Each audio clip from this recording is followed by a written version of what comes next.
What's up, guys? So as you can probably see in the background, it snowed a lot, and this is the second day we've had snow.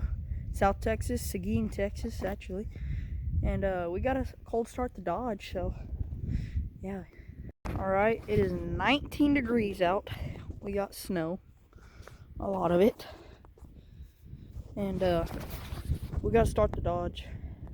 19 degrees, cold start.